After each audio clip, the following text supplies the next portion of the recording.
글로벌 뉴스와 영어 공부를 한 번에 2024년 2월 3일 올해 오뉴스 시작합니다. 구독을 통해 최신 뉴스를 매일 실시간으로 만나보세요. Number 1. Israel declares victory in Khan Yunis, Gaza. 이스라엘, 가자지구 칸 유니스에서 승리 선언. Israel's defense minister announced that Israeli forces had successfully defeated Hamas in Khan Yunis, Gaza.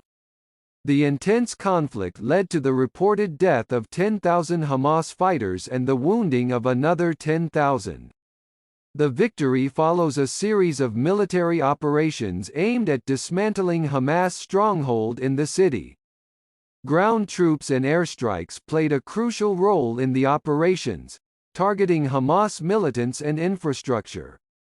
The IDF's efforts have significantly reduced Hamas' operational capabilities in the region. Following the victory, the defense minister pledged to continue operations to eliminate terrorist threats in other areas, including Rafah. The international community has expressed concerns over the humanitarian impact of the conflict. 이스라엘 방위장관은 이스라엘 군이 가자지구의 칸 유니스에서 하마스를 성공적으로 격파했다고 발표했습니다. 이번 격렬한 충돌로 보고된 바에 따르면 하마스 전사 10명이 사망하고 또 다른 10명이 부상을 입었습니다. 이 승리는 도시 내 하마스 거점을 해체하기 위한 일련의 군사작전을 따른 것입니다. 지상군과 공습은 작전에서 중요한 역할을 하며 하마스 무장세력과 인프라를 타격했습니다. 이스라엘 국방군 IDF의 노력으로 지역 내 하마스의 작전 능력이 크게 약화되었습니다. 승리 이후 방위장관은 라파 등 다른 지역에서 테러 위협을 제거하기 위한 작전을 계속할 것을 약속했습니다. 국제사회는 충돌의 인도적 영향에 대해 우려를 표명했습니다. Ground forces have officially routed. 지상군이 공식적으로 격파하였다. Defense Minister Yoav Gallant said the victory comes as Israel Defense Forces have killed 10,000 Hamas fighters and wounded another 10,000. 방위장관 요아브 갈란트는 이스라엘 국방군이 하마스 전사 10명을 사살하고 또 다른 10명을 부상시킨 것이 승리로 이어졌다고 말했습니다.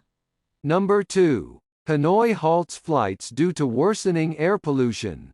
하노이, 악화되는 공기 오염으로 항공편 중단. In Vietnam's capital, Hanoi, all flights at the international airport were either delayed or diverted on Friday due to heavy fog and severe air pollution.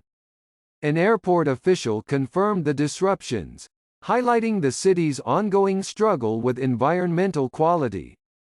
The worsening air quality in Hanoi has raised public health concerns and prompted urgent calls for action to improve air pollution levels.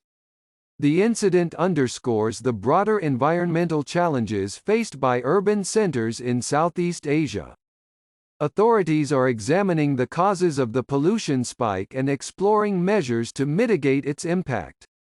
The delay and diversion of flights have caused inconvenience for travelers and economic implications for the city.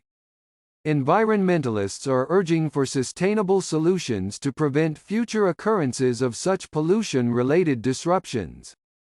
베트남 수도 하노이에서는 짙은 안개와 심각한 공기 오염으로 인해 금요일 모든 국제공항 항공편이 지연되거나 다른 도시로 우회되었습니다. 공항 관계자는 이러한 혼란을 확인하며 도시가 환경 품질과의 지속적인 싸움을 강조했습니다. 하노이의 악화되는 공기질은 공중 보건에 대한 우려를 불러일으키고 공기 오염 수준을 개선하기 위한 긴급한 조치를 촉구하고 있습니다. 이 사건은 동남아시아의 도시 중심지가 직면한 더 넓은 환경적 도전을 강조합니다. 당국은 오염 급증의 원인을 조사하고 그 영향을 완화하기 위한 조치를 모색하고 있습니다. 항공편의 지연과 우회는 여행자들에게 불편을 초래하고 도시의 경제적 함의를 낳았습니다. 환경론자들은 이러한 오염 관련 혼란을 방지하기 위한 지속 가능한 해결책을 촉구하고 있습니다. Prompted urgent calls for action. 긴급한 조치를 촉구하다.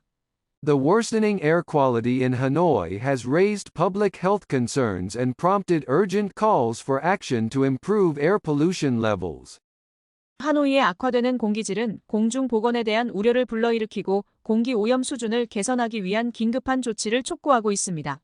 Number 3. Hostages rescued at P&G factory in Turkey amid Gaza protests. 가자지구 항해 중 터키P&G 공장에서 인질 구출. Turkish police successfully detained an armed man who had taken several staff members hostage at a Procter & Gamble factory in Gebze, Turkey. The incident was motivated by the assailants' desire to protest against Israel's military campaign in Gaza. 7 hostages were rescued unharmed after negotiations with the assailant failed. The local governor's office confirmed that the hostage taker, an employee of the factory, aimed to draw attention to the situation in Gaza. The assailant had entered the factory in the afternoon, leading to a swift response from police and security forces. A picture released by local media showed the assailant wearing a Palestinian scarf and possibly an explosive device. The standoff ended without any injuries, highlighting the effectiveness of the Turkish security forces in managing such crises. 터키 경찰은 터키 게브제에 위치한 프록터&갬블 공장에서 여러 직원을 인질로 잡고 있던 무장한 남성을 성공적으로 구금했습니다. 이 사건은 가자지구에서 이스라엘의 군사작전에 항의하고자 하는 가해자의 의도에서 비롯되었습니다. 가해자와의 협상이 실패한 후 7명의 인질이 무사히 구출되었습니다. 지역관리사무소는 공장의 직원이었던 인질범이 가자지구 상황에 주목을 끌기 위한 목적이었다고 확인했습니다. 가해자는 오후에 공장에 들어섰고 이에 경찰과 보안군은 신속하게 대응했습니다. 현지 언론에 공개된 사진에는 가해자가 팔레스타인 스카프를 착용하고 폭발 장치를 착용한 것으로 보이는 모습이 담겼습니다. 이 대치 상황은 어떠한 부상도 없이 종료되어 터키 보안군이 이러한 위기를 관리하는 능력을 부각시켰습니다. The standoff ended without any injuries. 대치 상황은 어떠한 부상도 없이 종료되었다. The standoff ended without any injuries, highlighting the effectiveness of the Turkish security forces in managing such crises. 대치 상황은 어떠한 부상도 없이 종료되어 터키 보안군이 이러한 위기를 관리하는 능력을 부각시켰습니다. Number 4. Microsoft reports Russian hackers spied on executives. 마이크로소프트, 러시아 해커가 경영진을 감시했다고 보고. Microsoft announced on January 19, 2024, that Russian state-sponsored hackers infiltrated its corporate systems on January 12, stealing emails and documents from several employee accounts. The attack targeted a small percentage of Microsoft's corporate email accounts, including those of senior leadership and employees in cybersecurity, legal, and other departments. The hackers, identified as Midnight Blizzard and linked to Russia's SVR spy agency, were seeking insights into Microsoft's knowledge of their operations. Microsoft's investigation revealed the use of a password spray attack to gain entry, a technique involving the use of compromised passwords against multiple accounts. Despite the breach, Microsoft assured that customer environments, production systems, source code, or AI systems were not accessed. The company has since disrupted the malicious activity and blocked the hackers' access to its systems. This disclosure comes after the SEC implemented new regulations requiring companies to report cyber incidents promptly.